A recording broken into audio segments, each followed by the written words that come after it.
Alô, galerinha do meu canal. Como vai você? Quero mensagens no chat pra saber se tá todo mundo me ouvindo. Sexta. Tem que baixar. Depois vocês ajustem o volume. Pra quem não sabe, quem quiser ajustar, saber como faz pra ajustar o volume, você vem aqui no meu, aqui no na minha cabecinha. First, aperta com o botão direito, não vai aparecer aqui pra mim, mas por exemplo, eu vou aqui no Aguinaldo. O Aguinaldo tá falando muito alto, eu baixo o volume dele pra 30, posso subir pra 100, 200, tá? Mas se tiver muito alto, você ajusta aí. Outra coisa, Discord, ele é legal, ele é maneiro. Discord é legal, é maneiro demais. Não, caça bastante. Tem alguém falante aí. Seu pai. Seu pai. Deixa eu silenciar ele, tá silenciado. Então vamos lá. Quem tiver dificuldade no Discord, o Discord é um aplicativo legal, maneiro, tudo mais, só que ele trava com uma certa frequência. E aí, se ele travar, eu recomendo que você reinicie o seu Discord, tá?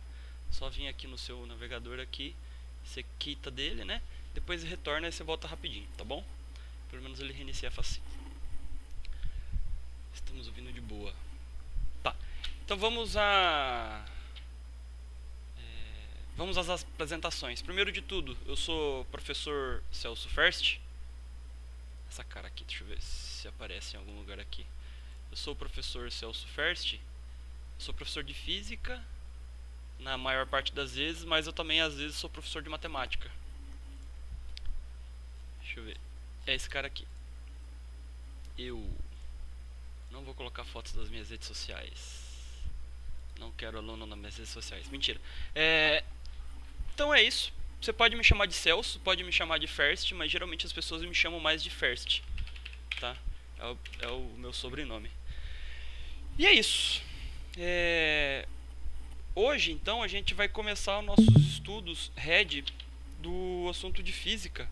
O professor Alessandro, ele começou com vocês o conteúdo de física, mas ele pediu arrego porque ele teve que assumir muitas aulas lá em Sorriso, né? E hoje o professor Alessandro é professor de Sorriso e de Lucas do Rio Verde. Ele dá aula lá no campus de Sorriso. E é isso. Primeiro, eu espero que todo mundo que esteja aqui na sala seja meu aluno. Só uma coisa, eu tenho 16 espectadores e umas 30 pessoas na sala. Pede pra todo mundo acessar a minha tela. Aí, eu já... Acesse minha tela, acessa minha tela. Quem que tá? Maria Eduarda, será que tá me ouvindo? Mid Dark, Stephanie Daniele. Outra sugestão também, avisa aí os colegas, deixa eu avisar aqui no grupo do Whats. Avisa os colegas que já começou, tá? E aí você pode deixar o jogo do Real Madrid e Bayern de Munique, sei lá, Champions League, né?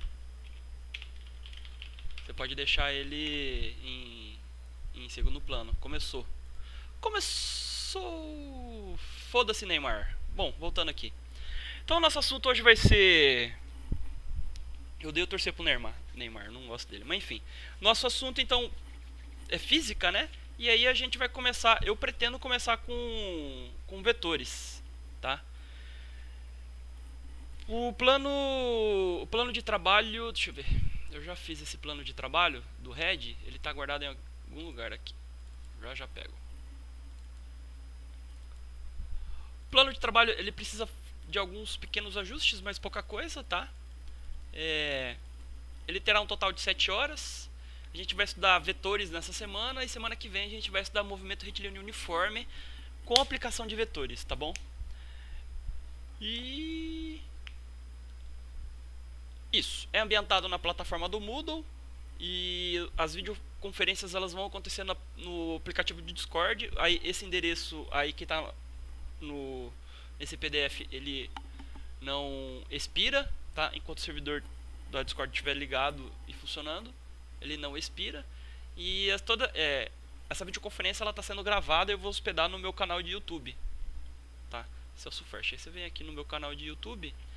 Só que aí o meu canal de YouTube ele não é simplesmente escrever meu nome Celso Ferst. Você tem que escrever meu nome Celso Ferst, mas na hora de escrever o Ferst, você tem que suprimir a letra E. Então esse é o meu canal, tá? Aí vocês se inscrevam e curtam para eu poder ganhar ads do Google, né? Vou ganhar 1 centavo por ano de ads. Aqui já tem algumas aulinhas que eu já apliquei já. E aqui tem brincadeira minha que não tem nada a ver, mas tá tudo junto misturado. O barulho do fundo tem outro som. Ah, eu acho que eu sei o que é. Quero ganhar dinheiro, quero capitalizar em cima dos seus dados. Espera aí, já vou arrumar. Tem um ventilador apontando pra mim, espera aí.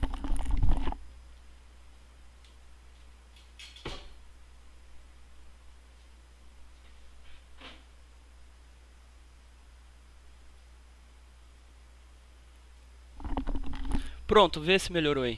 O barulho do fundo, né? Saiu? Dory perdida. Não. Não. Então deixa eu ver se... Mas ouve minha voz, né? E agora, velho? Como assim? Deixa eu fazer um teste aqui do meu som. Alô? Alô? Teste. Não tem. Beleza, tá funcionando.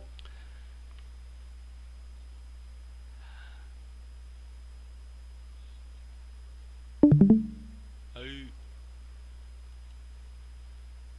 Tinha um que eu mutei, mas o seu pai, né? Agora ele tá mutado. Tá. Então, voltando aqui ao assunto, então a gente vai estudar vetores. Eu espero que minha tela esteja sendo... Ops. Fechei. Espero que minha tela esteja sendo transmitida. Então tá aqui o plano, né? O plano tá aqui aberto. Espero que vocês estejam vendo ele. Se não estiver vendo, vocês me avisem. Por causa do seu pai.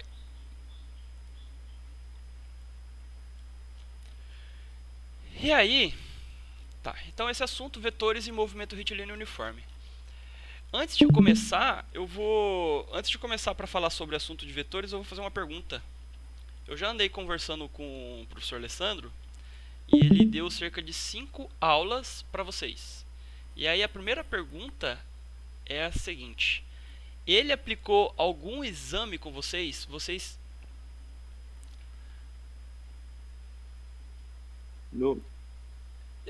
têm alguma nota de física? Para poder ver minha tela, tem que vir aqui no meu... Em cima do meu nome, vai aparecer ao vivo. Aí você aperta para poder ver a tela que eu estou transmitindo. Fizeram um trabalho, mas ele não corrigiu.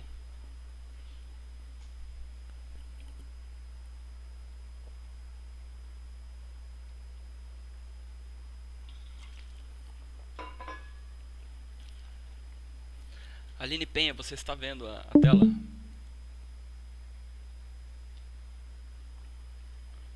Eu sugiro ver no... Se puder ver, acessar o Discord pelo navegador, melhor.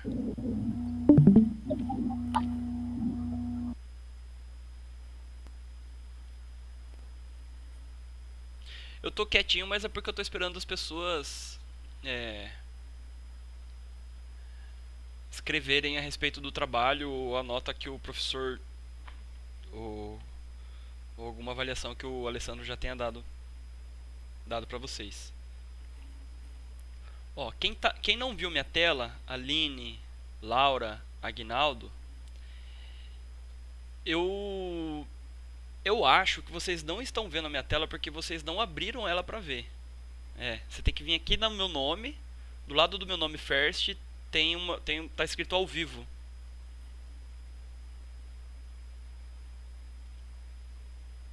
Tá escrito ao vivo. E aí você aperta em cima lá que vai aparecer a tela que eu estou transmitindo. Ele aplicou um trabalho, mas não lançou as notas. Beleza. Tá. Sobre esse trabalho que ele aplicou para vocês e... Vocês já entregaram esse trabalho para ele? Eu quero saber se vocês já entregaram.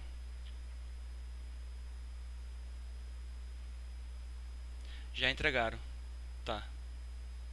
Eu vou conversar com ele sobre isso. Eu vou conversar. Agora vem a segunda pergunta. Até qual ponto de... se alguém puder falar pelo microfone, por favor. Até qual ponto de vetores vocês estudaram? Foi toda a parte de vetor? Foi um pedaço de vetor? Tá, o primeiro B não entregou o trabalho. Uhum. Se alguém puder falar no microfone, é melhor.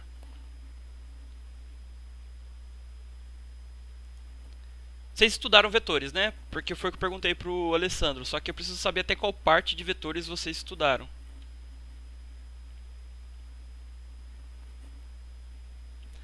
Eu ouvi a betoneira, seu pai. Eu ouvi.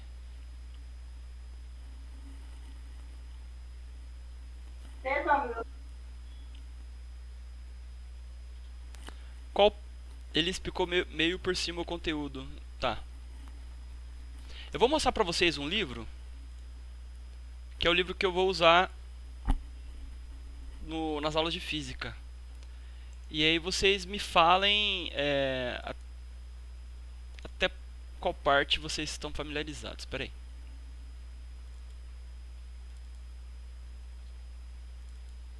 Esse livro eu vou deixar ele disponível no Moodle, tá? Na plataforma Moodle.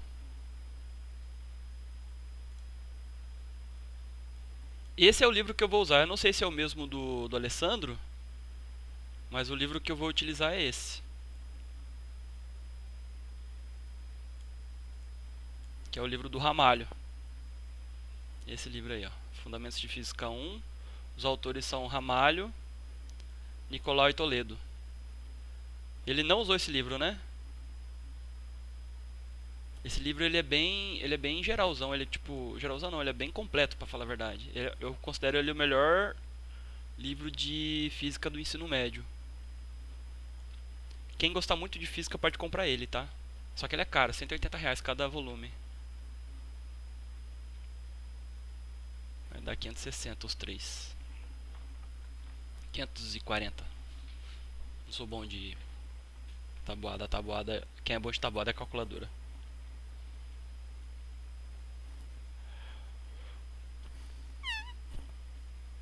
Então é isso. Eu vou começar então, já que ele... Alberto Gaspar. Deixa eu ver se é Alberto Gaspar aqui. Eu não gosto muito de livro de ensino médio de física. Professor, Ah, ele deu...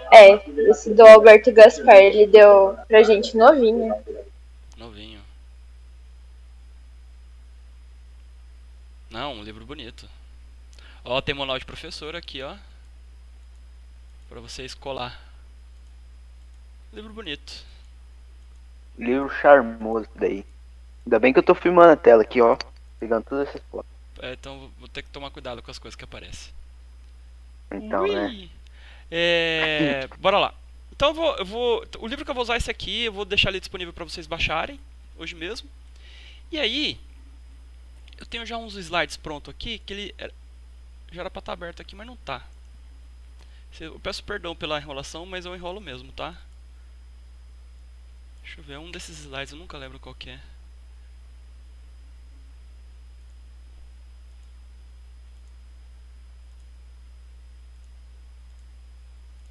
Aí, não é nenhum desses. É um desses aqui. Foi. Deixa eu ver. Não. Achei. Esse aqui. Então esse aqui é o slide que eu vou utilizar para a aula de hoje. E eu vou subir ele na plataforma Moodle, tá? O slide está aqui como cinemática vetorial, mas na verdade esse slide é basicamente só assunto de vetores, tá? E aí, para falar sobre vetores, eu tenho que fazer alguns esclarecimentos. Eu preciso definir o que é vetor e como ele se difere de outros objetos matemáticos. O que eu quero dizer com objeto matemático? Na matemática, a matemática engloba muito mais só do fato de contar, né? O básico da matemática é contar, mas conforme a gente vai contando coisas, a gente percebe que essas coisas têm uma certa natureza. E aí a gente consegue classificar essas coisas. E aí uma das coisas que a gente consegue identificar na matemática, mais básica possível, é que duas coisas que eu posso classificar, rotular aqui, que a gente conta dentro da matemática. Uma dessas coisas a gente chama de grandeza escalar. É literalmente um número, né? Um número que está representando alguma coisa. E aí contar essas coisas é simplesmente pegar o número atual e somar com o número posterior, né? Simplesmente é isso. Isso significa contar. E todas essas coisas, esses exemplos aí, massa, volume, quantidade de energia, potência, velocidade média escalar, são grandezas escalares. Eles são representados somente por números. E na grande maioria das vezes, na maciça maioria das vezes, existe algumas poucas exceções que a gente vai ver, mas na grande maioria das vezes, esse número é sempre multiplicado a uma unidade de medida. Eu tenho certeza que o professor Alessandro já falou das unidades de medidas com vocês. Então, se você... Deixa eu ver aqui um aluno... Deixa eu ver um aluno qualquer aqui. Por exemplo, a Aline deve pesar 36 kg. Aguinaldo deve ter uma altura de 93 centímetros. Então é um número multiplicado a uma unidade de medida, né? Desculpa aí os números fora da realidade que eu estou dizendo, é só pela piadinha mesmo. E aí existem outras quantidades, outros objetos matemáticos, que só o fato de eu representar esse objeto com um número não significa que eu caracterizei toda essa quantidade. Caracterizar é o seguinte: dar todas as informações possíveis acerca dessa quantidade. É uma quantidade que, além de ter um número vezes uma unidade de medida, ela possui mais outras duas qualidades. Então, grandeza vetorial, ele possui 3 características. A primeira característica, ele carrega um número. Grandeza vetorial carrega um número multiplicado de uma unidade de medida.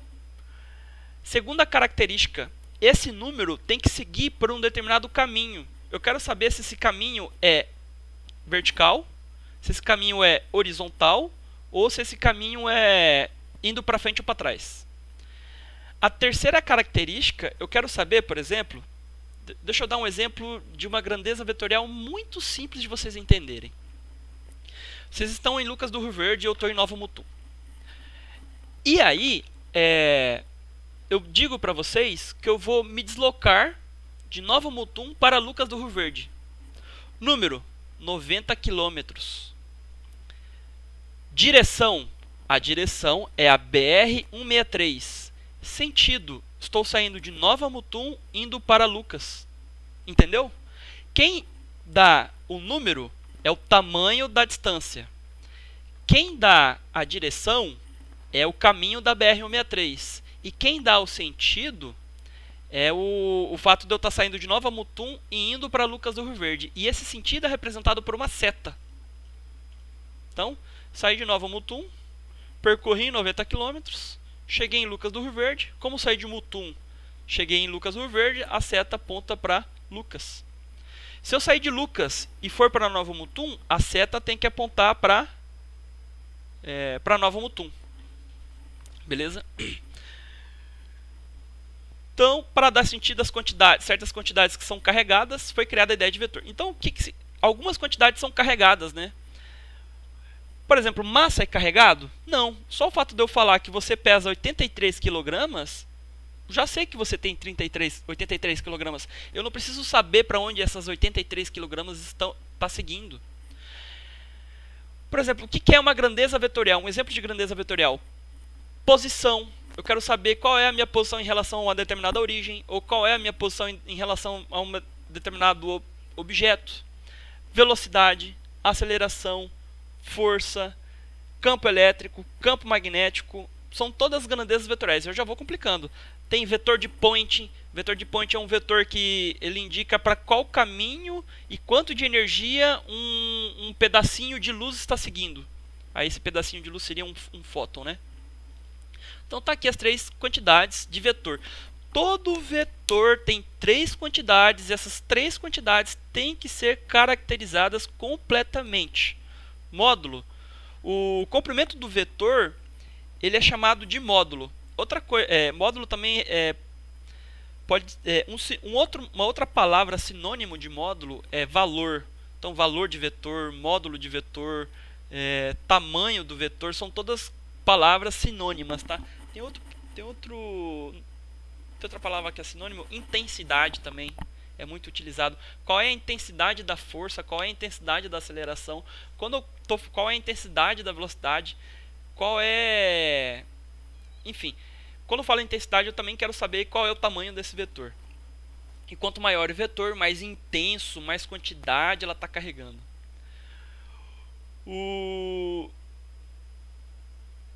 Tá, e aí quem dá a direção é a reta, né? Então você imagina que eu tenho uma reta, né? E aí eu vou delimitar um segmento de reta sobre essa reta. Então o segmento de reta vou chamar de segmento de reta AB. E aí, para caracterizar completamente o vetor, eu vou colocar a seta numa das extremidades. Aqui no caso ele colocou a seta na extremidade B. Deixa eu ver se eu tenho alguma coisa aqui. Não. Tá bom. Depois eu venho para esse ponto aqui que a gente vai falar sobre isso. Para quem chegou mais tarde, você que está vendo essa tela aqui, ó, essas notas de estudo aqui, eu acabei de fazer ela e eu subi no chat do Discord, tá? Ele está disponível no chat do Discord. Você baixa aqui, ó. Você vem aqui, ó. Eu mandei às 15 horas exatamente. Você baixa, faz o download e já deixa aberto aí para você acompanhar. Alice Penha, Alice Lanzarin, seja bem-vinda, bem-vindas. Desculpe, eu estou um pouco nervoso. E aí, vamos falar um pouco das características dos vetores. Vetor, como ele é um objeto geométrico, né? Ele é literalmente um objeto geométrico. Ele pode ocupar todos os pontos do espaço. Então você imagina aqui em torno de você, olha em torno de você, você vê espaço. Em cada um desse espaço, que tem infinitos pontos, que se estende para todo o universo, cada um desses pontos tem um vetor. Você pode literalmente imaginar um vetor lá. Deixa eu imaginar aqui, ó. Então isso aqui é um espaço. O espaço que você está vendo em torno de você, ó, sendo representado por essa grade aqui. Então esse vetor, eu ainda não aprendi a mexer muito nesse aplicativo GeoGebra, mas eu posso pegar esse vetor U e deslocar ele para qualquer região. Aqui no caso eu só estou esticando ele, né? Tem que mudar aqui depois. Espera aí. Já fiz coisa que não devia. Tá vendo? Eu não sei mexer ainda no aplicativo do GeoGebra. Pronto. Então esse vetor aqui U, ó, esse vetor U, eu posso cortar ele aqui e carregar ele em qualquer lugar. Eu ainda vou aprender a mexer no GeoGebra. E aí eu vou conseguir arrastar esse vetor U para qualquer lado aqui, ó. E aí quando eu arrasto esse vetor U em qualquer posição do espaço, algumas coisas acerca desse vetor tem que ser mantida. Quer dizer, todas elas, né? O que tem que ser mantido? O tamanho do vetor, a direção do vetor e o sentido do vetor. Se o tamanho, o sentido e a direção do vetor permanecer constante, significa que esse vetor é constante e eu posso deslocar ele em qualquer posição do espaço. Então, se eu pego esse vetor U aqui, tiro ele daqui, coloco ele aqui no cantinho da tela, aqui, ele tem que continuar mantendo, ele tem que manter o seu, para ele ser ainda rotulado pelo vetor U, né? Ele tem que manter o seu tamanho, a sua direção e o seu sentido. Se mudou qualquer uma dessas coisas, mesmo que seja 1 milímetro, mesmo que seja um sentido, mesmo que tenha mudado a inclinação dele em relação ao eixo X, não é mais o vetor U, é outro vetor, tá? É outro vetor. E, então é isso. Então uma das características do vetor é que eu posso tirar esse vetor dessa posição e colocar ele em qualquer posição do espaço. Então dois vetores eles só são iguais e somente são iguais na hipótese que deles possuírem o mesmo módulo, a mesma direção e o mesmo sentido. Se qualquer um desses 3 pontos mudou, o vetor variou. O vetor variou, tá? O que eu queria dizer aqui? Deixa eu ver nesse slide assim.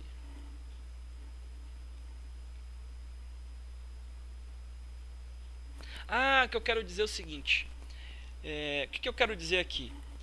Eu disse em um dado ponto que vetor pode representar ou posição ou pode representar deslocamento. Posição, no caso, que eu quero saber qual é a posição de um ponto em relação ao outro, né? Aí eu ligo esses dois pontos, tal como eu fiz aqui no GeoGebra.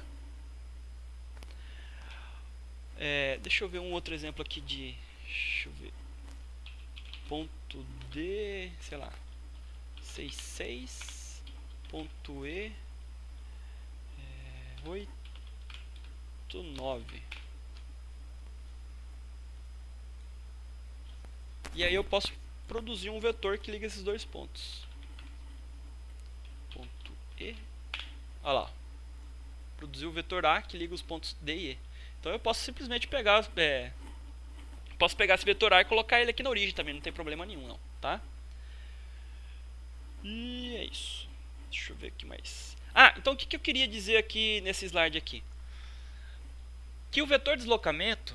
Assim como tem o vetor posição, que eu quero saber qual é a posição do vetor do ponto E em relação a D, eu posso imaginar que uma partícula saiu do ponto D e foi para o ponto A. E se essa partícula fizer sucessivos caminhos, ela formula uma trajetória. Então digamos que eu vou fazer um outro ponto aqui, sei lá, ponto F. Ponto F, eu vou chamar esse ponto de... 3 para x, 10 para y. E aí o próximo vetor vai ser o vetor EF. Olha lá. Então a partícula saiu do ponto D, foi para o ponto E, depois seguiu para o F. Então esse aqui é o caminho A, esse aqui é o caminho B. O caminho A representado pelo vetor A, o caminho B representado pelo vetor B. E aí o deslocamento final dessa partícula, né? Eu posso somar esses dois vetores. Posso somar os dois vetores, vetor A com B, que vai dar esse vetor C aqui. Eu queria que ele... Deixa eu tirar esse aqui. Deixa eu fazer outro vetor aqui. Vetor D ao vetor F. Pronto, fica melhor. Que é o vetor C que estava aqui, agora eu coloquei ele aqui. Então o deslocamento final da partícula é como se a partícula fez a trajetória A até B,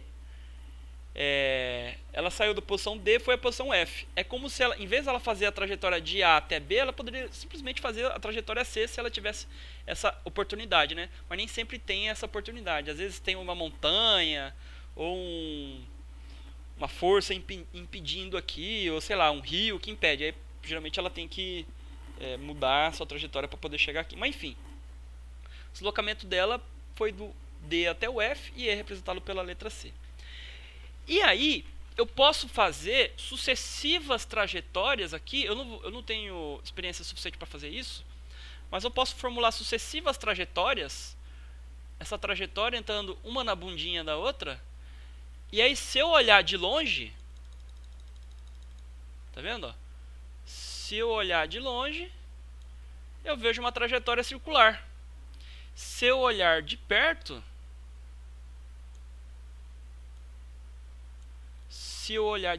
ó, eu vejo uma trajetória retinha, ó. Ora, daqui de pertinho, você tem a impressão que é reto, né? Daqui de pertinho parece reto pra caramba, ó. Bem de pertinho. Olha. Vai me dizer que não está reto? Vai me dizer que a Terra não é plana? Claro que a Terra é plana.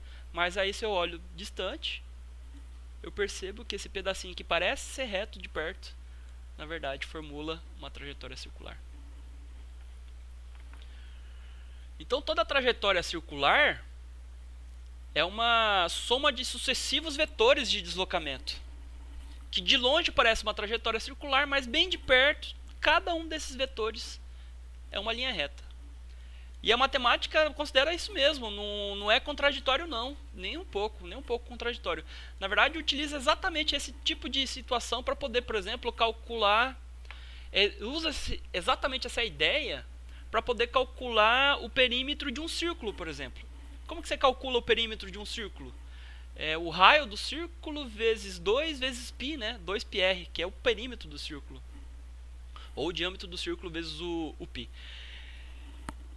A ideia para poder encontrar essa fórmula matemática para calcular o perímetro do círculo é imaginar que um círculo é uma soma infinita de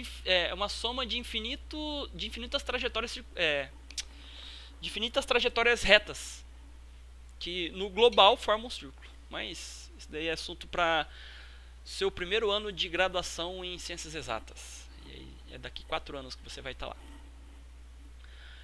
Pois bem, assim como números são contados, somados, subtraídos, multiplicados, divididos, racionalizados, tiro raiz quadrada, algumas dessas operações também acontecem dentro de vetores. Só que, por exemplo, qual que é a regra para poder somar 1 com 1? Essa regra ela é tão simples, que é simplesmente dizer que 1 mais 1 é igual a 2. Só que quando eu tenho um vetor 1 apontando para a vertical e um vetor de tamanho 1 apontando para a horizontal, a soma deles não é simplesmente somar 1 com 1 dá 2. Na verdade, a soma deles vai dar um vetor na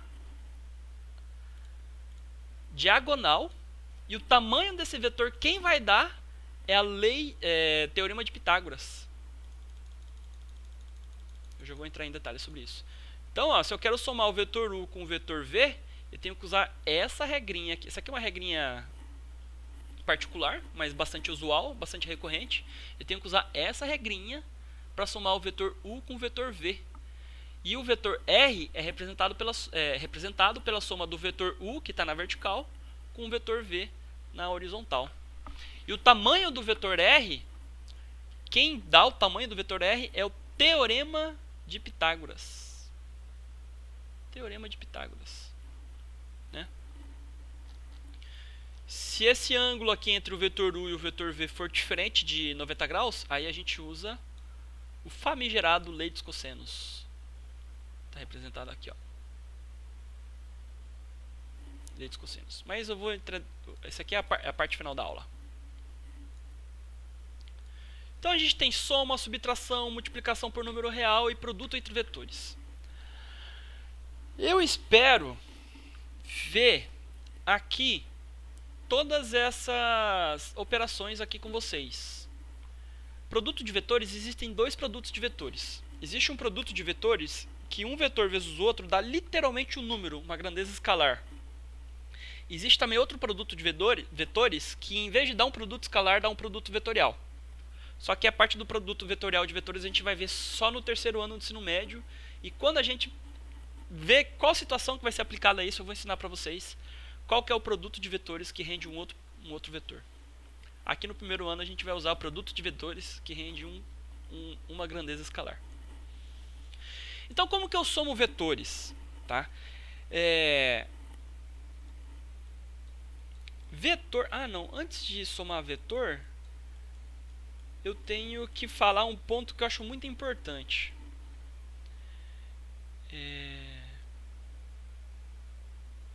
Que é o vetor oposto. Deixa eu ver se eu tenho essa situação aqui em algum ponto. Aqui, ó, isso aqui é uma situação interessante. Então o que eu quero dizer com isso? Se eu tenho um vetor v e ele está apontando diagonalmente para a esquerda e ele tem esse determinado tamanho aqui, eu posso representar ele pela letra v. Mas se eu tiro a seta que está apontando para cima, tiro a seta daqui e ponho aqui para baixo, ele vai apontar para baixo agora, né? Eu continuo tendo o mesmo comprimento, eu continuo tendo a mesma direção, só que agora a seta está diferente, a seta está apontando em oposição. Quando isso acontece, esse vetor aqui é igual a esse, só que multiplicado por menos 1. Beleza? Então, esse vetor é igual a esse, só que um é igual a menos o outro, né? É isso que significa quando você vai representar assim, ó. Aqui, ó, vou pegar aqui o vetor v, o vetor w, um exemplo de vetor w. Se eu pegar, por exemplo, o vetor w e multiplicar pelo número 1, menos 1, olha o que acontece com ele, ó.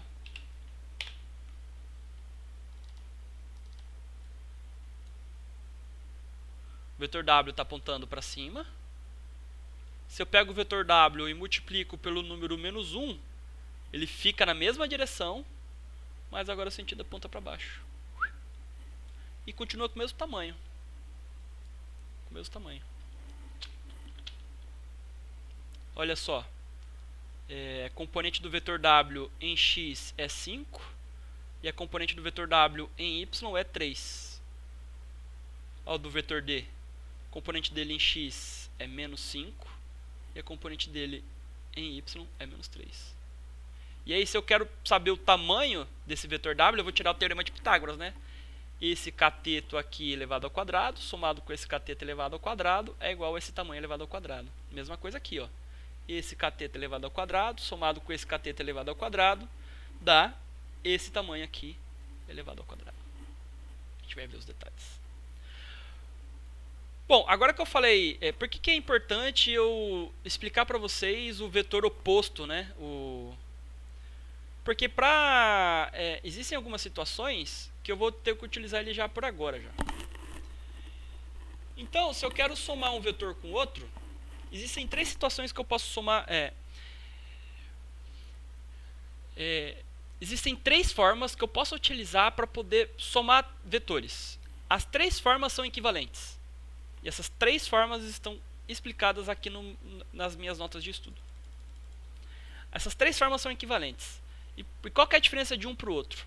Essa primeira forma aqui é a forma mais fácil e a mais didática. É a maneira com que vocês vão aprender conforme vocês forem estudar o livro aqui. Deixa eu ver qual que é o capítulo que eu estava estudando aqui.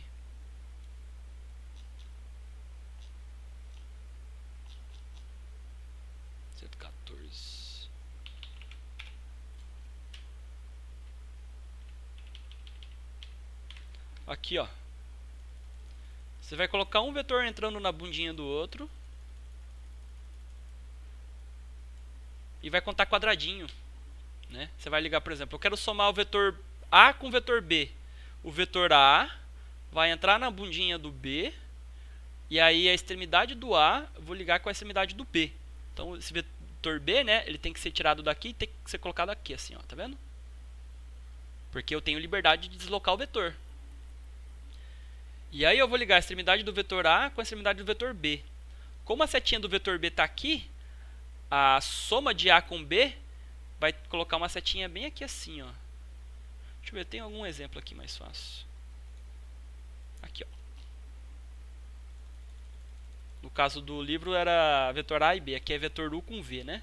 Então o vetor U entra na bundinha do V, ligo as duas extremidades.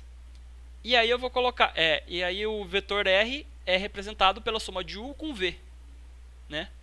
E aí eu vou colocar essa setinha junto com a setinha do segundo vetor. Se essa setinha aqui, ó, do vetor V tivesse aqui, aí a setinha estaria aqui, a setinha da soma, né? Da soma do vetor resultante estaria aqui. Então, tá aqui o primeiro jeito, que é o jeito mais didático possível, que só para você aprender mesmo. Esse aqui é o jeito menos usual. Depois que você pega, né, aprende como somar vetores, você nunca mais vai usar esse aqui. Você só vai usar se você for ensinar alguém, tá? Depois que você pega esse jeito, que esse aqui é só um jeito para poder aprender, você vai usar o segundo jeito, que é um dos mais recorrentes. E o terceiro jeito, ele é mais enfadonho. Enfadonho, se você não sabe o que é enfadonho, você pesquisa aí no dicionário Michaelis, né? Dicionário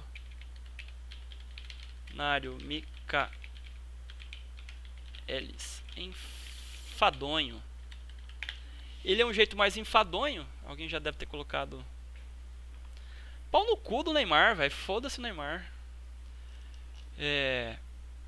Ele é um jeito mais enfadonho. Enfadonho significa mais comprido, mais cansativo, mais carregado. Mas ele é o jeito que você vai usar em todas as situações possíveis. Toda vez que eu precisar somar 2 vetores ou um conjunto grande de vetores, eu vou usar a decomposição de vetores. Esse aqui é o jeito mais usado. Esse aqui também é bastante utilizado, que é a lei dos cossenos e o teorema de Pitágoras. Deixa eu ver como que está o jogo do PSG aqui. Parabéns! Tá falando do jogo, mas quer ver o resultado. Parabéns. Ah, Véi, eu gosto de futebol e odeio o Neymar. entendi. Então, Neymar, o salvador da nossa pátria. que E, Salvador, velho. Assistir Romário, Ronaldo. não sou dessa época. Até Ronaldo, comedor de travesti, é melhor que Neymar, velho. Famoso, você tem bunda, mete boa. Bom, voltando aqui. Tá de boa. Ai, deixa eu só dar uma pausa, vou repor água que eu tô cansado.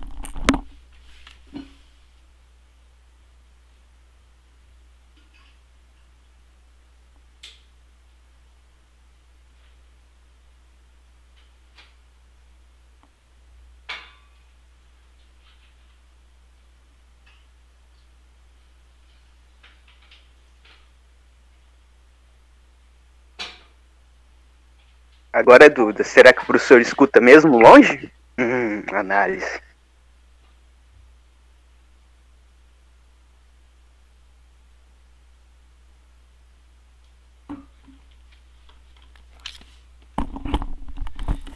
Voltei. De Marie. Anjo de Maria. Ángel de Maria. Bora.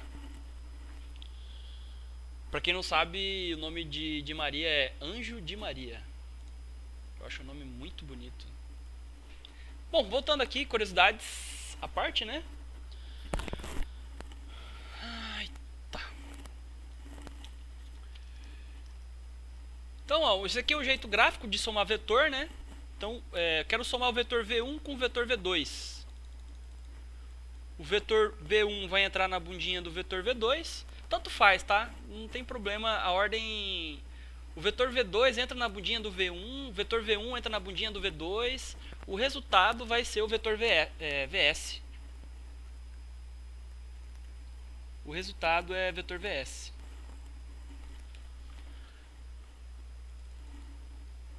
E aí, se eu quero saber, por exemplo, o tamanho desse vetor VS, eu vou usar, aqui nesse caso, eu usaria lei dos cossenos. Por vezes é usada a notação R no lugar de VS, onde R vem de resultante, VS vem de vetor soma, é isso. Mas só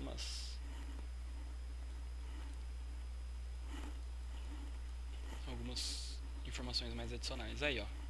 Vetor V1 entra na bundinha do vetor V2 e aí vira o vetor VS. Aqui mais um exemplo de várias somas de vetores, né? Vetor V1 entra na bundinha do vetor V2, V2 entra na bundinha do V3, V3 entra na bundinha do V4. Liga a origem com o ponto final, ponto de partida com o ponto de chegada. A setinha fica então marcada no ponto de saída. E aí o VS, esse VS aqui pode ser representado como a soma de todos esses vetores aqui. Então é como se fosse uma soma de caminhos, né? E aí eu quero saber qual que é o ponto final e o ponto inicial e o ponto final. Isso aqui funciona para qualquer tipo de vetor. Força, deslocamento, aceleração, velocidade, posição, não interessa. Qualquer vetor que você colocar aqui. Vetor de ponte, campo elétrico, campo magnético, vetor do... enfim, qualquer, tá?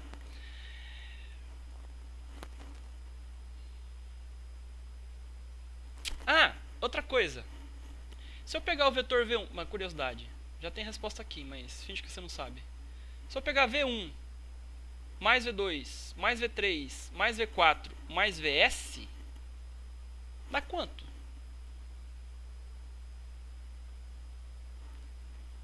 Zero, né? Porque aí, ó, eu vou pegar o vetor VS, ó, ele está somando, passa para o outro lado, subtraindo. Aí vai ficar V1 mais V2 mais V3 mais V4 mais menos VS, né, que vai estar aqui, igual a zero. Existem duas maneiras de somar vetores graficamente.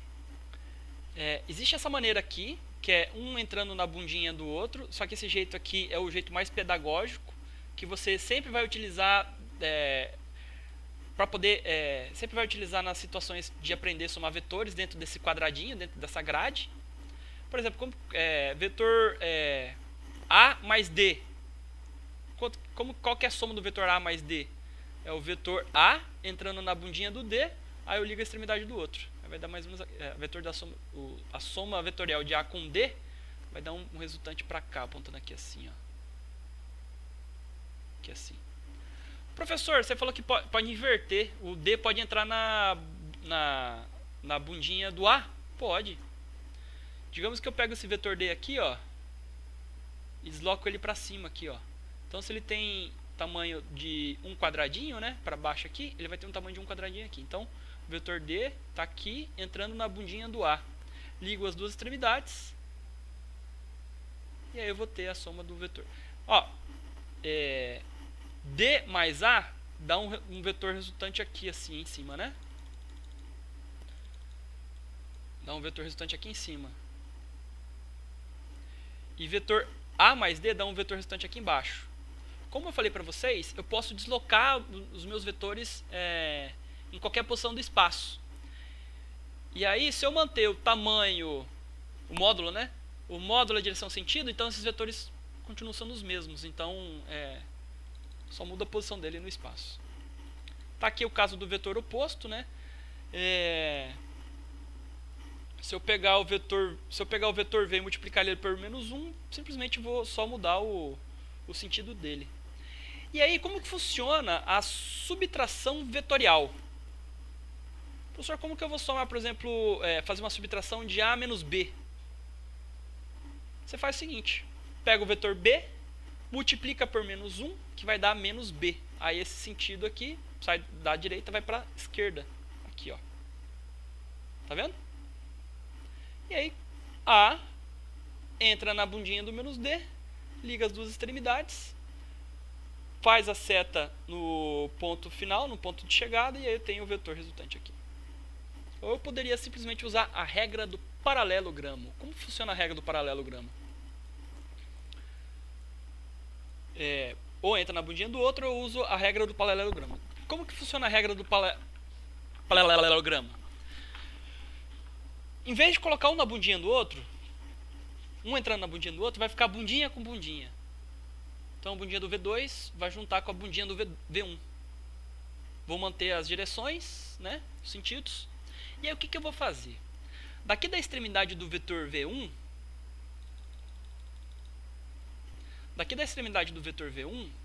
eu vou fazer uma linha tracejada paralela ao vetor V2. E aí o tamanho dessa linha tracejada é o mesmo do vetor V2. Faço a mesma coisa do ponto daqui do V2, ó. Da seta do vetor V2, eu faço uma linha tracejada paralela ao vetor V1. E o tamanho dessa linha tracejada é o mesmo do vetor V1. Aqui na interseção das duas linhas tracejadas é onde vai ficar a extremidade do vetor soma, o vetor resultante. Ligo as duas extremidades e a setinha vai ficar aqui no encontro das linhas tracejadas. Perceba que o efeito aqui, ó, desse jeito B de fazer soma é o mesmo efeito do jeito A de fazer soma. Tá? É o mesmo jeito. Ó, esse aqui, ó. Quanto que é vetor 1, vetor 2 mais vetor 3? Zero, ué. Ó, o ponto final e o ponto inicial são coincidentes.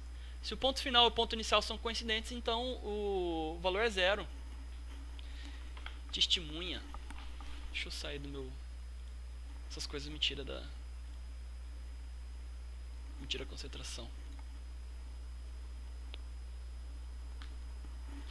E aí vamos aos... não tem muito mais coisa para falar não sobre soma. Então se eu quero subtrair um vetor do outro, eu simplesmente pego o vetor que eu estou considerando, né, que eu quero subtrair, multiplico ele por menos 1, aí eu somo com outro vetor pedido.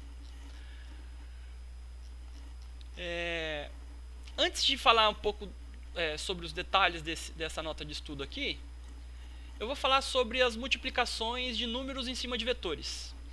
Então eu posso multiplicar um número com um vetor? Pode. Você tem total liberdade para isso.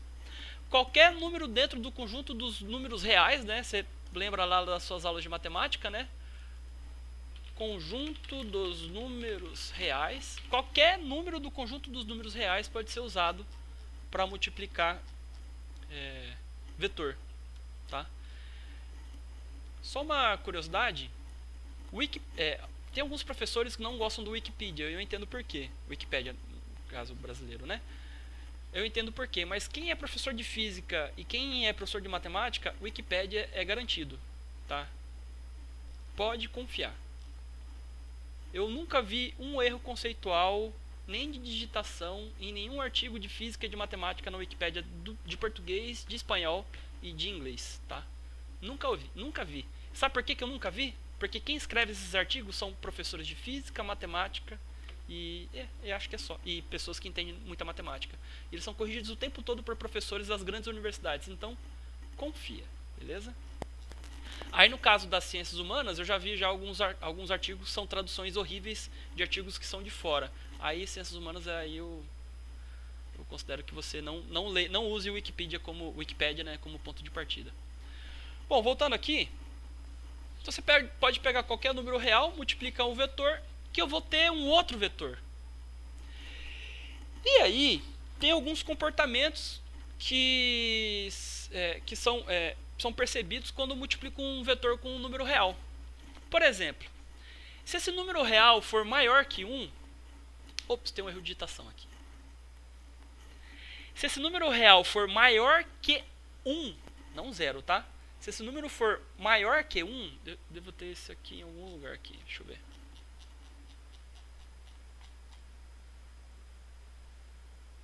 Aqui já fica melhor.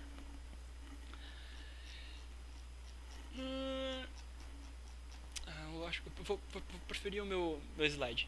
Aqui tem o erro de digitação. Se esse número real for maior que 1, 1,1, 1,2, 2, 3, 5 milhão, enfim, se for maior que 1, se eu pegar esse número que é maior que 1 e multiplicar por um vetor v, o vetor u é maior que o vetor v. Qual que é o efeito disso, o efeito geométrico? Toda vez que eu multiplicar um vetor por um número maior que 1, esse vetor vai aumentar de tamanho. Se eu multiplico o vetor v por 2, o resultado dessa multiplicação vai ser um vetor 2 vezes maior que o vetor v. Beleza? Tá.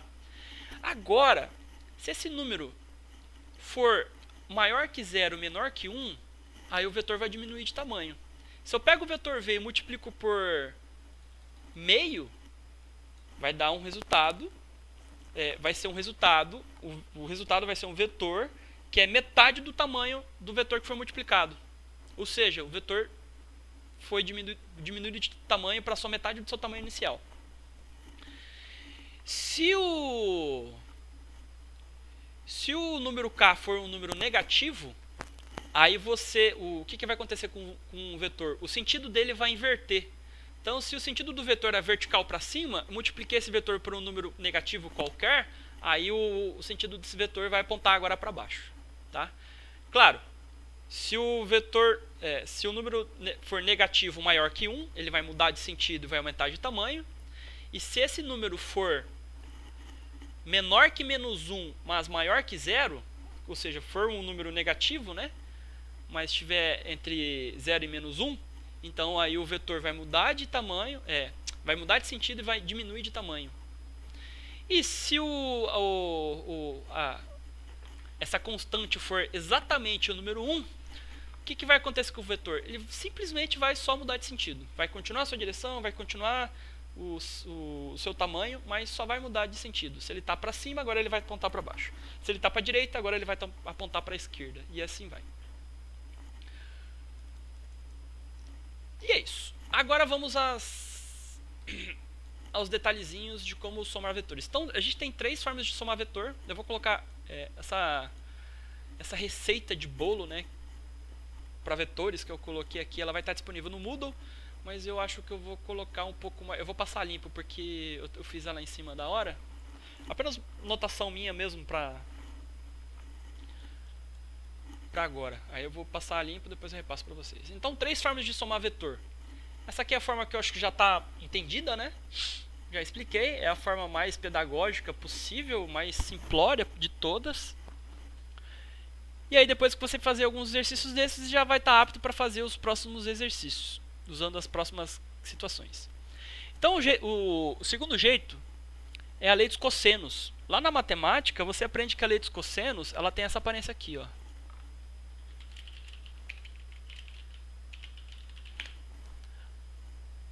Né? Tem um triângulo qualquer. Esse aqui é o lado A, esse aqui é o lado C, esse aqui é o lado B. Esse aqui é o ângulo gama, né? Esse aqui é o ângulo beta e esse aqui é o ângulo alfa. Então você perceba que o lado A é oposto ao ângulo alfa. O lado B é oposto ao ângulo beta e o lado C é oposto ao ângulo gama, né? O gama é a letra grega que seria análogo à letra C do nosso alfabeto. E aí a lei dos cossenos ela é utilizada aqui em cima desse triângulo aqui, ó. Na matemática, a lei dos cossenos aplicada para um triângulo desse, em que esse lado é oposto a esse ângulo, é utilizar essa equação matemática aqui, ó. Tá vendo? A ao quadrado é igual a b ao quadrado mais c ao quadrado menos 2 vezes b vezes c vezes cosseno do ângulo alfa, né? Aqui é o vértice A, né? O ângulo alfa aqui está sendo representado por vértice A. Mas enfim, você sabe que é fácil de perceber que alfa é A, beta é B e gama é C, né? E aqui é menos. Só que na lei dos cossenos da física é mais. Ela tem uma aparência um pouquinho diferente. Ela é mais.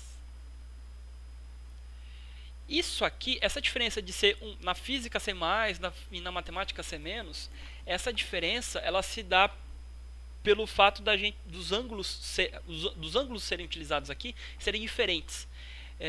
Eu vou explicar isso dentro de um exercício na lista que eu vou soltar para vocês. Eu ainda não falei da avaliação, mas eu vou deixar para o final para falar. E aí eu vou explicar por que tem essa diferença. Então na física aqui, ó, para essa soma de vetores para a soma de vetores utilizando a técnica do paralelogramo, você utiliza a lei dos cossenos sendo mais. Você não utiliza a lei dos cossenos usando menos, tá? Lá na matemática você usa menos, lá nas situações da matemática ele vai explicar certinho. Mas aqui é mais, tá? Aqui é mais. Depois eu vou mostrar os detalhes. Então o que você faz? Quero somar 1 mais V. Eu vou colocar um entrando na bundinha do outro e ligar as duas extremidades, colocar a seta no ponto de chegada? Você pode fazer isso, mas você vai ter que usar uma régua, você vai ter que colocar esses vetores dentro de uma grade, você vai ter que somar quadradinho, contar quadradinho, e esse é o jeito maternal de somar vetor. Você tem que estar no jeito de ensino médio, nível Instituto Federal de Mato Grosso, né, de somar vetores. Você tem que usar a lei dos cossenos. A lei dos cossenos é mais usual. E aí, ó, vetor R é simplesmente dado pela soma do vetor U mais V. Isso aqui é só uma representação. Você não vai somar algebricamente o tamanho do vetor U com V, tá? Isso aqui é só para representar que R é dado pela soma do U com V. E essa soma de vetores é representado por essa figurinha aqui, ó. E aí, se eu quero saber qual é o tamanho desse vetor R, eu vou usar a lei dos cossenos. E aí, como que usa a lei dos cossenos? A representação é essa mesma, tá? Eu tenho que colocar o vetor R dentro de um módulo. Você já deve ter aprendido o significado da operação matemática chamada módulo, né? Na matemática você aprendeu que qualquer número que entra dentro de módulo sai positivo, né? Então, entrou um número negativo lá, sai positivo. Entrou um número positivo lá, sai positivo. É parecido com vetor. Você pode colocar vetores dentro de módulo também. Só que aí o jeito de calcular esse módulo é esse jeito, aqui. Tá? Se eu quero saber qual que é o módulo de R, vou usar a lei dos cossenos. O que eu vou fazer? Módulo de R elevado ao quadrado é igual módulo de U elevado ao quadrado mais módulo de V elevado ao quadrado mais 2 vezes módulo de U, módulo de V, vezes cosseno de U, vezes cosseno do ângulo entre os vetores u e v. Essa aqui é uma representação de ensino superior. E o que significa isso? Parêntese, vetor u e v. Parêntese, vetor de u e v, significa que é o ângulo entre o vetor u e o vetor v. Qual que é o ângulo interno entre o vetor u e o vetor v? Esse ângulo aqui que eu pode ser rotulado por θ. Ou θ, né? Em espanhol, para quem não sabe, essa letra grega se chama θ. Então, o cosseno do ângulo dos vetores u entre os vetores u e v é igual ao cosseno de θ. Né? A quinta série adora essas piadinhas.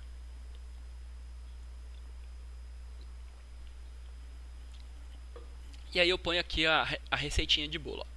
A partir da aí eu estou explicando como que faz a regra do paralelogramo, né? A partir da seta de um vetor, trace um segmento de reta paralelo ao segundo. A partir da seta de um vetor, trace um segmento de reta paralelo ao segundo. Faça o mesmo na ponta do segundo vetor. Trace um segmento de reta paralelo ao primeiro vetor. Então, aqui é o segundo vetor. Traça um segmento de reta paralelo ao vetor u. No encontro dos dois segmentos tracejados, fica o limite do vetor r. No encontro dos dois segmentos tracejados, fica o limite do vetor r. É lá onde a gente vai colocar a seta. Né? Aí tem uma situação particular também. A lei dos cossenos, ela é um caso geral de teorema de Pitágoras. Ou, de outra maneira, teorema de Pitágoras é um caso particular da lei dos cossenos. Por que é isso?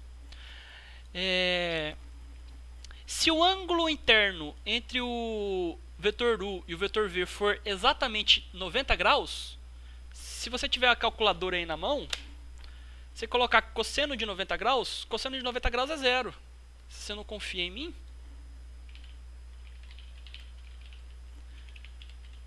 científica. Se você não confia em mim, você vai ter que confiar na calculadora do Google. Aí você pode simplesmente falar assim, não, isso aí é os Illuminati que tá falando que é isso. Se você não confia. 90.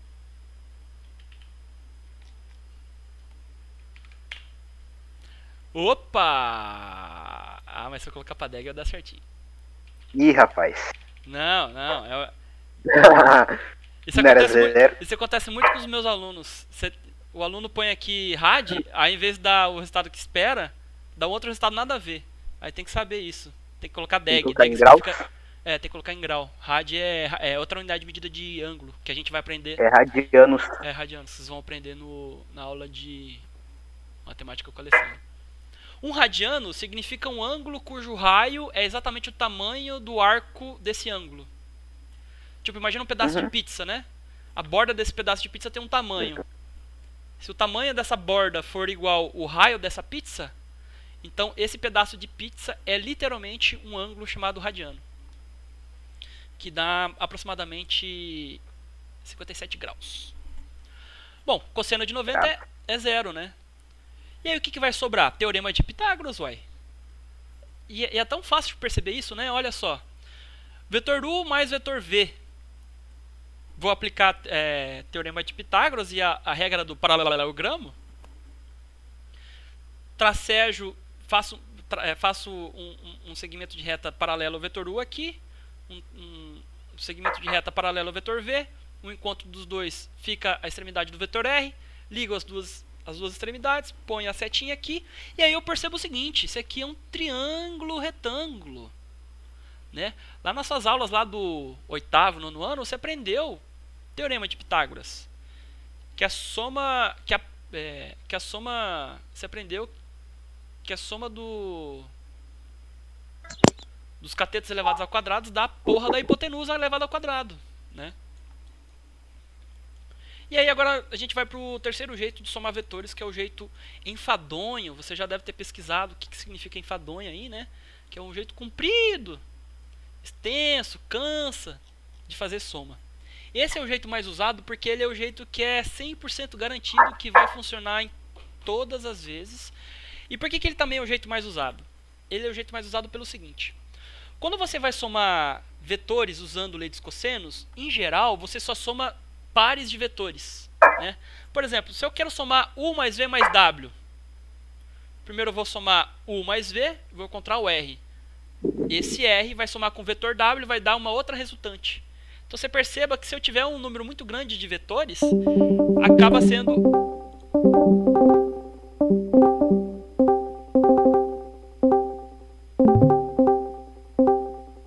O que aconteceu com o Discord? Discord morreu.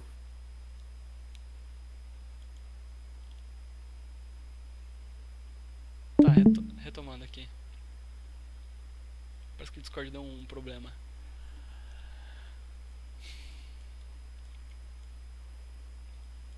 Nem lembro mais o que eu tava falando. A forma enfadonha de resolver cálculo de vetores. Lembrei. Se você usar a lei dos cossenos, você vai ter que aplicar a lei dos cossenos. Se eu quero somar vários vetores, né? Eu vou ter que aplicar a lei dos cossenos para vários pares de vetores. Só que se eu utilizar a decomposição de vetores, ele fica um pouquinho mais fácil para um conjunto grande de vetores. Então, se eu tenho um par de vetores, é mais fácil a lei dos cossenos, né? Se eu tenho um conjunto grande de vetores, aí é mais fácil, mais usual decompor esses vetores no plano cartesiano. Então, o que você vai fazer? Você vai no plano cartesiano. E aí, você vai fazer o eixo X e o eixo Y. O eixo Y é vertical, o eixo X é horizontal. Os números que crescem para o lado direito são positivos. Os números que decrescem para o lado esquerdo são números negativos. Isso é uma convenção entre todos os seres humanos. Não significa que os números positivos poderiam estar lá do lado esquerdo, os negativos do lado direito. Mas o jeito de formar esse plano cartesiano que é chamado de destrogiro, né, é uma convenção que vem desde muito tempo e ela foi sendo usada até hoje. Então, tudo que vai para a direita, ou tudo que tiver à direita é positivo. Tudo que estiver à esquerda, ou tudo que rumar para a esquerda é negativo. Tudo que tiver para cima é positivo, ou tudo que for para cima é negativo. Tudo que tiver para baixo é negativo, ou tudo que rumar para baixo, né, seguir o caminho para baixo é negativo. Uma outra curiosidade, por exemplo, eu posso estar aqui nos números negativos do eixo X, mas se eu seguir o sentido esquerda para direita, eu estou seguindo o sentido positivo, apesar de estar nos valores negativos. O que eu quero dizer com isso? Por exemplo, se eu fiz um deslocamento de menos 7 até menos 4, quanto foi o meu deslocamento? Mais 3, né? Porque eu desloquei da direita para a esquerda. Agora, se eu faço um deslocamento de menos 4 para menos 7, aí eu fiz menos 3, porque eu desloquei da esquerda para a direita. Mesma coisa acontece aqui para o eixo Y. Tem também o eixo... Tem também o terceiro eixo, espaço tridimensional. Além do plano cartesiano, eu tenho também o terceiro eixo, que todas as coisas são descritas dentro de um espaço tridimensional. E aí o plano XY seria o plano horizontal, né? E aí o eixo Z seria o plano vertical. É como se eu estivesse olhando esse plano XY, tipo, por uma mesa, né? E aí eu vejo um eixo vertical saindo da mesa para cima. Você imagina aí, olha aí sua mesa aí. Bom, mas aí casos tridimensionais a gente só vai ver no terceiro ano. Por enquanto a gente não vai ver. E aí, beleza. Deixa eu sumir com esses vetores aqui. Vou deixar só o vetor W. Deixa eu pegar um vetor aqui. Vou chamar esse vetor de vetor usando o ponto 5 para x, 3... Não, vou usar 3 para x, 4 para x, 3 para y.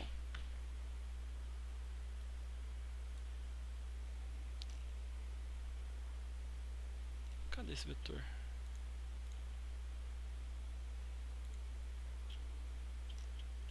Que estranho, peraí. Ah, já sei, peraí. Deixa eu apagar todos esses pontos aqui, que eu vou fazer um vetor que eu vou falar sobre ele. Vou falar do ponto A, 4 para x, 3 para y. E o vetor que sai da origem até o ponto A. Pronto. Beleza, gente. Então esse aqui é o vetor U. E aí eu quero decompor esse vetor para poder somar com outros, com um lote de vetores, né? Dentro desse lote tem vários vetores, um conjunto de vetores. E aí, para somar todos esses vetores, eu vou ter que decompor todos esses vetores no plano cartesiano. Cada um desses vetores vai ter uma componente x e uma componente y. Por exemplo, qual que é a componente x do vetor U? 4. Qual é a componente y do vetor U? 3. Você entendeu? E aí eu vou ensinar para vocês como que eu vou calcular essa componente 4 e como que eu vou calcular a componente y. Eu já sei que o tamanho desse vetor U é 5, tá? Você percebe que isso aqui é um triângulo retângulo, né? Cujo um cateto vale 4, o outro cateto vale 3 e a hipotenusa vale 5. Esse triângulo, ele é famoso, se chama triângulo pitagórico. Ele cai todo exame de vestibular, Enem, concurso, cai esse triângulo pitagórico. Tá? Que o cateto vale 4, o outro 3 e a hipotenusa vale 5. Todo concurso, todo ano tem, tá? Todo ano. Esse triângulo aqui. Então por isso que já bota ele na sua cabeça. Triângulo pitagórico. Então como que a gente vai calcular as componentes do vetor V? O vetor V pode ser representado pela soma da sua componente x com a sua componente y, né? E aí esse vetor Vx, ele vai estar literalmente só na direção x. Ou ele pode estar apontando para a direita, vai ser positivo, ou ele pode estar apontando para a esquerda, aí ele vai ser negativo. O vetor y é a componente vertical, ele vai estar só no eixo vertical, ou ele vai estar apontando... Deixa eu escrever esses vetores aqui que vai ficar mais fácil. Deixa eu escrever ponto B, 0 para x, 3 para y, ponto C, 4 para x, 0 para y. Aí eu vou fazer o vetor B e o vetor C. Pronto. Aqui as componentes. Então o vetor W é a componente horizontal do vetor V, e o vetor U, né? E o vetor V é a componente vertical do vetor U. E aí, o tamanho do vetor W é 4, o tamanho do vetor V é 3, né? E aí, beleza. Como que eu vou calcular essas componentes do vetor Vx e Vy? Você vai perceber que aqui eu tenho um triângulo retângulo. Olha o triângulo retângulo aqui, ó. Se eu quero calcular o tamanho desse cateto W, eu vou ter que lembrar que o cateto adjacente sobre a hipotenusa é igual ao cosseno desse ângulo aqui, ó. Então agora vai ser importante eu descobrir qual que é o ângulo de inclinação do vetor V em relação ao eixo x. Todos os vetores que você for decompor, você tem que dar um jeito de descobrir esse ângulo. Tem que dar um jeito. O exercício vai dar condições para você descobrir, você vai ter que ter as ferramentas, você vai ter que saber quais as ferramentas você vai utilizar para poder descobrir. De alguma maneira você vai descobrir esse vetor, tá? Esse é o processo. Então, cateto adjacente sobre hipotenusa cosseno de θ, cateto oposto sobre hipotenusa seno de θ, Vx, o tamanho do vetor Vx é igual a V cosseno de θ, e o tamanho da componente y é V vezes seno de θ.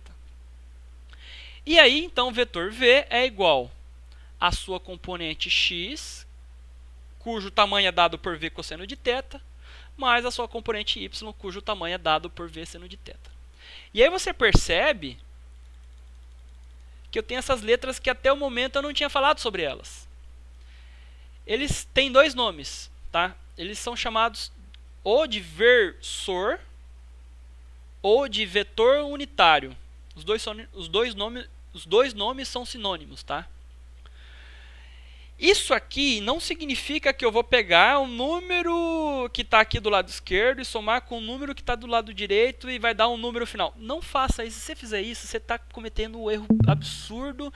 E se você for um engenheiro, você matou, você destruiu o foguete do Elon Musk. Tá? O Elon Musk vai dar um chute na sua bunda. Não faça isso, tá? É só isso mesmo. Só que isso aqui é só uma caracterização do vetor. Eu só quero... Isso aqui é uma representação algébrica do vetor. Enquanto isso aqui é uma representação geométrica e gráfica do vetor, isso aqui é uma representação algébrica do vetor. Se esse vetor estiver num espaço tridimensional, eu acrescento mais uma parcela aqui. Aí seria um número, né? Um número parecido com esse aqui, multiplicado ao vetor unitário k.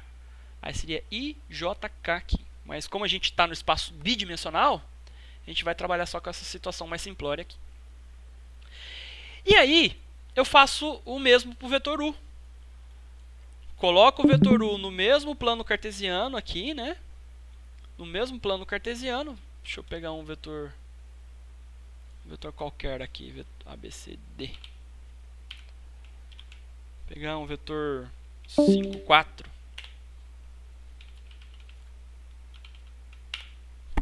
Ops, vou pegar, arrastar ele para cá assim, já tá bom. Pronto. Ora, o vetor A, né, ele tem a componente 2 em x e 6 em y. Então vamos fazer as suas componentes aqui.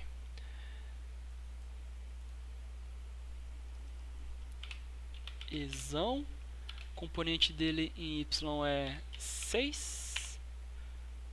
Fzão, componente dele em x é 2. Vetor E, vetor F.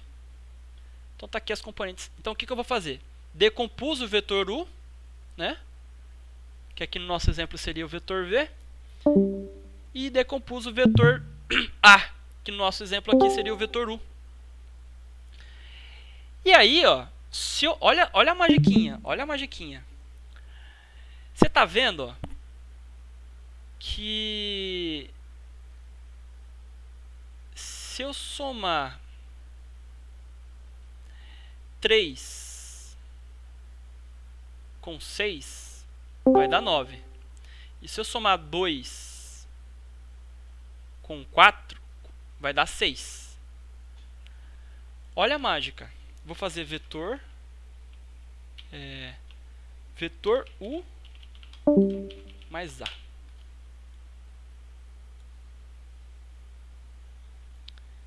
3 com 6, 9.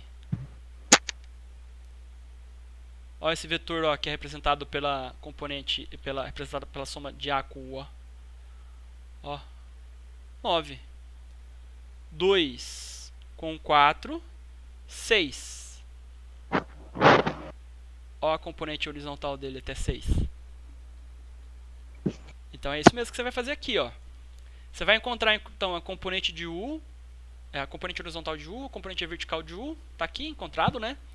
O alfa é o ângulo de inclinação do vetor em relação ao eixo x.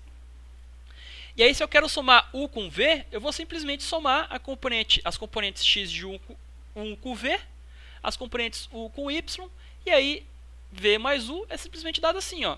Componente de U mais a componente x de U mais a componente x de V, componente y de V mais a componente y de U. Que é o que está feito aqui, ó. Somei a componente x do vetor U com a componente... ou y aqui, né?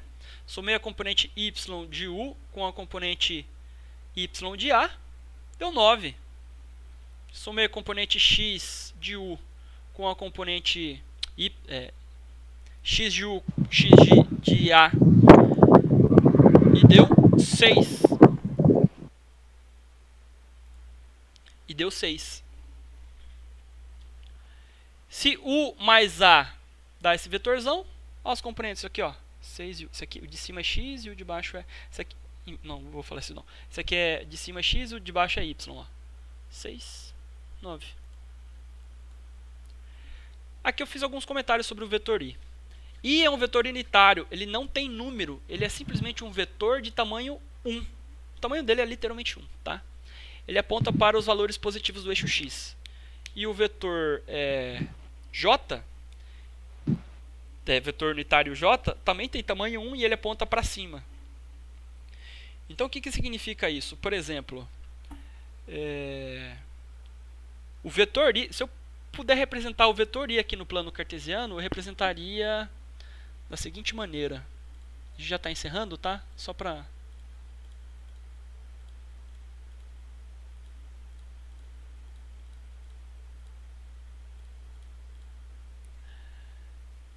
Como que eu representaria o vetor i e o vetor j aqui, ó? O vetor i, ele é simplesmente 1 para x, 0 para y, e o vetor j é simplesmente 0 para x, 1 para y.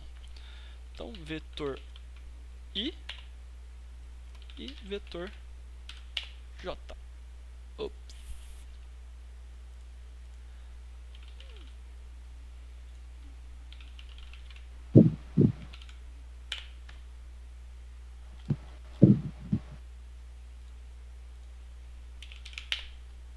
Aqui, ó, o vetor j e o vetor i. Lembra que eu falei para vocês que eu posso multiplicar vetores por números? Se eu multiplicar o vetor i por meio, vai ficar meio vezes...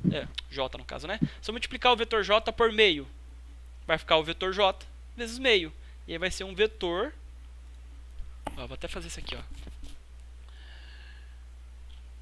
Meio vezes o vetor v. Será que deu? Não?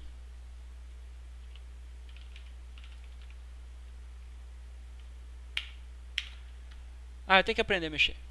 Tem que aprender a mexer. Mas se eu pegar o vetor j e multiplicar por meio, vai dar um vetor que vai sair daqui da origem até aqui na metade. Belezinha? Então, o vetor j e o vetor i, ele vai sempre acompanhar aqui, ó. Né? Já que eles são vetores puros, né? E aí esse número aqui pode ser positivo, negativo, maior que 1, menor que 1, menor que 0. Pode ser 0 também. E aí se der 0, não vai ter, tipo, se eu multiplicar esse vetor aqui, ó, vetor i por 0, não tem mais vetor, é 0, vetor 0. Ok. Então, de explicação sobre vetores é o que eu tinha para hoje. Eu acho que eu falei tudo o que eu precisava sobre vetores para nível ensino médio Instituto Federal. E aí eu marquei, você vai ver aqui o plano de trabalho, faltam algumas correções.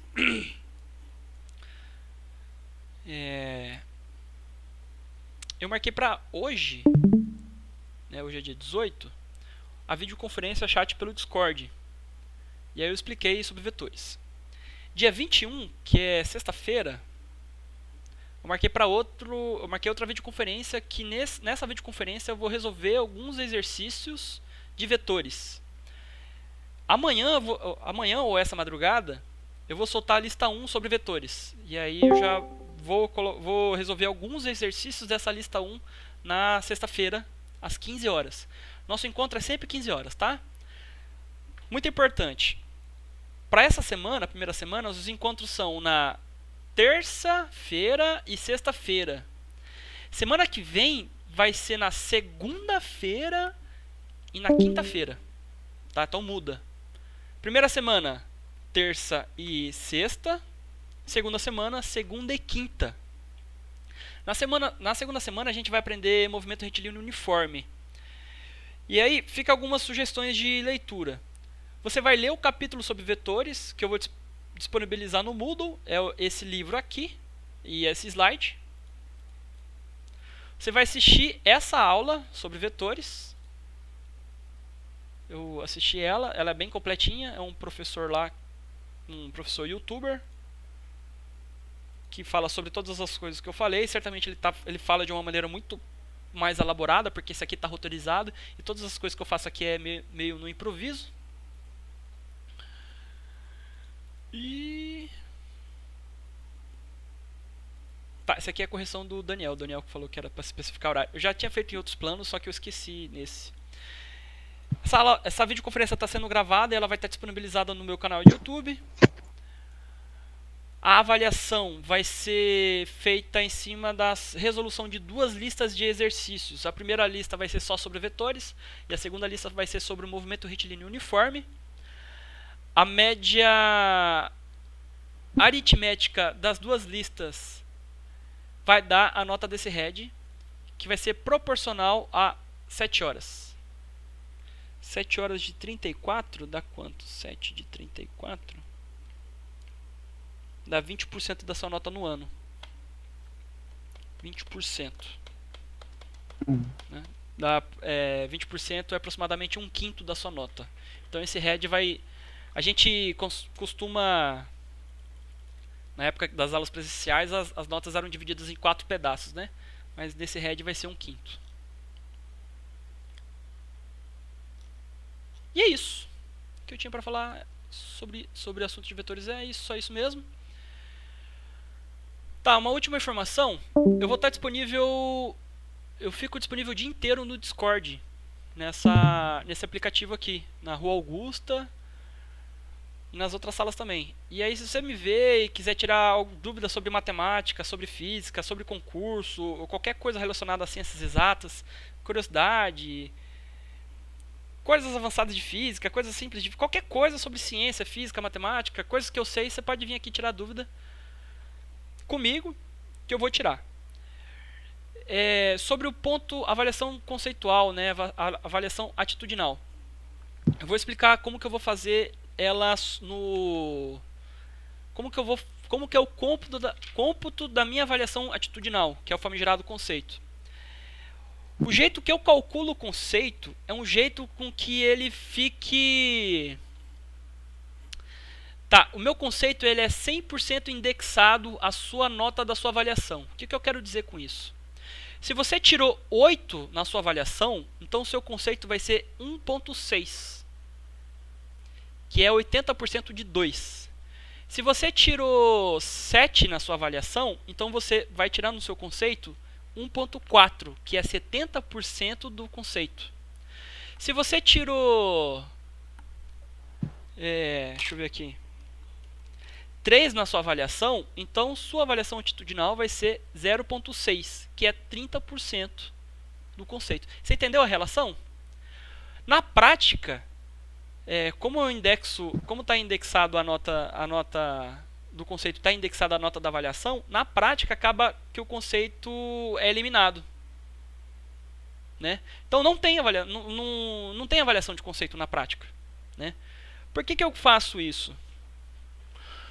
Porque é o seguinte, eu percebo um movimento, o conceito ele acaba funcionando como um motivo de barganha de aluno de puxa-saco. Né? O aluno que fica puxando o saco, que fica querendo desaparecer, fica perguntando os negócios nada a ver, que não tem o menor sentido, só para poder ganhar conceito, só para poder mostrar trabalho. Sabe, é o famigerado migué, o famoso migué. Então, para fugir desse migué, eu eliminei o conceito. Porque, o que eu falo? O aluno que vier tirar dúvida comigo, pessoalmente comigo, certamente vai ter uma nota maior do que o aluno que não tirou dúvida comigo. Mesmo que esse outro aluno tenha feito o trabalhinho tão bem feito quanto. Então, o conceito acaba funcionando nisso, né? O aluno que for, meio que para premiar aqueles alunos que têm mais motivação de poder estudar, trocar ideia com o professor, trocar ideia com os outros alunos. E aí, professor, e aquele aluno que enche seu saco, atrapalha a aula, zoa tudo, não é uma boa pessoa, ele vai ter a avaliação atitudinal dele desse jeito? Não. Aí, eu puno ele, né? Mesmo que ele tenha tirado, sei lá, 8 na prova dele, como ele foi um aluno que encheu a porra do saco, eu tiro o conceito dele. Tá? Então, é importante falar, eu acho importante falar sobre esse conceito porque muitos alunos que tiram nota 8 na avaliação vai com 1.6 e fala, eu fui, o que o professor tá pensando que é, não sei o que, esse cuzão aí, né? Acaba até me ofendendo. Mas a ideia é essa. E aí, se eu já explicar já de antemão como que eu calculo o conceito, já não tem essas já não tem esses entreveros aí. Gente, o que eu tinha pra hoje é isso aí. E aí vocês estão liberados. Obrigado pela companhia.